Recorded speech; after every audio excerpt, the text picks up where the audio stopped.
Everyone, আমি তো চলে এসেছি মেদিনীপুরে। আর আমি আর মা মিলে দুজনেই চলে গেছি পুজোর বাজার করতে, কারণ কালকে আছে নীলষষ্ঠী। তো প্রথমেই চলে গেছি ফুলের দোকানে। তো সেখান থেকে আম আর তারপর ধূত্র ফুল, আরও যা যা ফুল লাগবে সেসব নিয়ে নিলাম। আর নিয়ে নিলাম হচ্ছে বেল। এরপর চলে যাচ্ছি ফল বাজার করতে, আর এটা হচ্ছে আমাদের এলাকার মেন বাজারটা বসে, যার নাম গেট বাজার। এরপর এখান থেকে কলা নিয়ে নিলাম, আরও কিছু ফল নিতে হতো, তার জন্য আমরা অন্য দোকানে গেলাম। তার মাঝখানে চলে গেলাম বেনে দোকানে।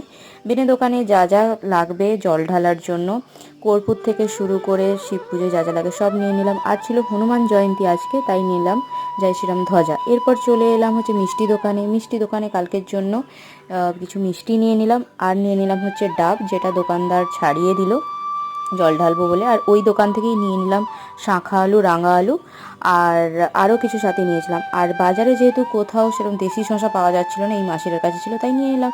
Tata and good night.